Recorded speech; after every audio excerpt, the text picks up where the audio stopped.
That's actually a really good transition to the cold crits, guys, because the cold crits today is a little bit specifically designed towards that conversation. For the guys joining us, Liam and Nate, maybe you know what this is, maybe you don't. Cold crits is a segment we came up with to just basically, honestly, we were trying to get our students and other students to look at work from other institutions to just honestly be aware of what other schools are working on, what other critics are working on. So I would say these maybe aren't crits per se, but what we like to do is look at some student work and try to connect the dots, add maybe some context if we have it, or even just honestly react to some images, some models, some videos. So today, it's kind of an interesting setup. I went a little bit different direction. Normally we try to pick an institution and pick two maybe different projects or similar projects from that institution to compare, but I'm doing something a little bit different today. I wanted to have a little bit of fun with this because I knew we would be talking about this idea of interests in school that you might develop, and then maybe also like sometimes developing interests that might seem tangential to architecture. The first project, the top project there, that's a project from Lund University in Malmo, or I believe in Sweden. I don't know if it's actually in Malmo, but the project I thought was really compelling. Was it's a thesis project. It's a series of typologies. This is kind of maybe I just thought it had such an interesting relationship to a lot of student work we see right now, which leans heavily on the model and really is an honest kind of depiction of maybe an assembly and an aesthetic that comes out of that honesty. Beautiful work. I'll let you guys come back to this one. I just want to talk about the second one really quick, and then we'll circle back. So the second one is a project from the AA. And this is actually obviously much more in Liam's territory. It's cinematic. It's a project that is actually explained through a film. I'm showing us some screenshots from the film on the board here. There's also a brief description, which we can dig into that. We kind of tend to come back to descriptions after a little while of looking at the images. And then I also have a link to the video. But I think the reason I wanted to pick these two is that I thought the conversation might go in this direction today a little bit about what we consider maybe disciplinary, what we consider different modes of representation to talk about the discipline. But yeah, maybe I'll just open up for the group if anybody wants to jump in and start unpacking. Yeah, I mean, I guess, the way we typically deal with this isn't necessarily critiquing the work, but the general like ideas and methods that fit in a larger discourse. And for me, and I'm maybe not speaking for Caleb here or anyone else, but for me, this goes back to the question of, sometimes we make architecture projects that are not meant to be buildings. The film, that becomes a narrative that's for the general public that revolves around, a storyline that has buildings, has space making, but isn't necessarily about the buildings being the main character. I come back to this idea of like buildings not being the main character.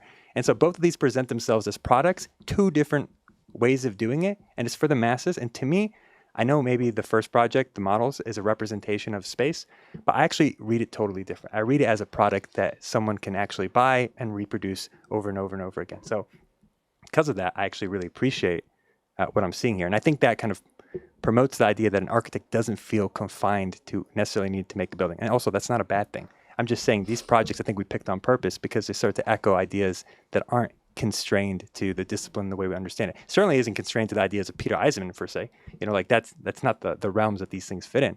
And so, yeah, that's how I see it, and that's how I appreciate it.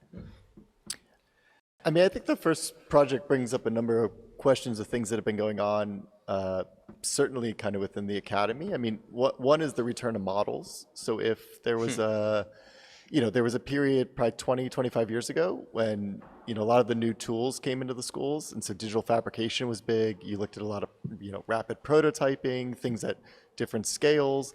Then there was a little bit of evacuation of models. So the reliance on rendering, and then all the kind of hopes of what I think like video or even, kind of VR would be. And the same was true. I could speak more to New York, but the offices that used to have huge model shops, which you can imagine when rent was high for businesses, the idea to invest in that and have that in-house, from small offices to large offices. And so during that period, probably 15, 20 years ago, you started to see that disappear, and you saw a few model shops open up that were independent, and people would outsource that when they needed it. I think, in the last probably decade, you saw a huge pushback from clients that were not so into the renderings or the video work and actually really wanted those models, or also it was just the moment that closed the project was back to the models. And so there's been a funny reverse where a bunch of those offices that had given that space over to, conference rooms or this or that have brought the equipment back in, and the kind of model shops have returned. And then likewise, I think from younger students, without even knowing any of that history, there's been a real embrace of that kind of physical model making again. And I mean, I have certain suspicions of where that's coming from, and it's their own reaction to what's tangible and what's virtual. But I think it's also in seeing these models, which are a bit different than what you would see in an office. They're much closer to a diorama. I think you've also seen a lot of that in the last decade. maquette, So, right. you know, students at schools, you know, obsessively making each little book or like the little kitty cat. Like, so again, the high model making skills of like the late 80s, early 90s, before we started having any, digital tools to make them or an option not to make them, would have never included that kind of, those figures. In some ways, it goes back to the like really early photography and like Saarinen, where they would Totally. make the figures and they would put them like sticking out from the model and like really think about setting the scene. It was much more like photography and filmmaking, but with those models. Totally. And so in some ways, I think, these students may or may not know kind of all that history, but on its own, it's kind of found its way back to that, which I find, interesting and also kind of curious. I don't think anyone would have gambled 15 years ago that we would have more models and funny little figures floating around schools. That was a period, like I remember, a number of you come out of Penn. I remember going to reviews there 15 years ago before I was teaching. There was 0 models. Now they're quite well known for their models, but everything was projected. There was nothing on the wall. It was all projected. Like no drawings, no models, because they had gone to hyperspace. Right.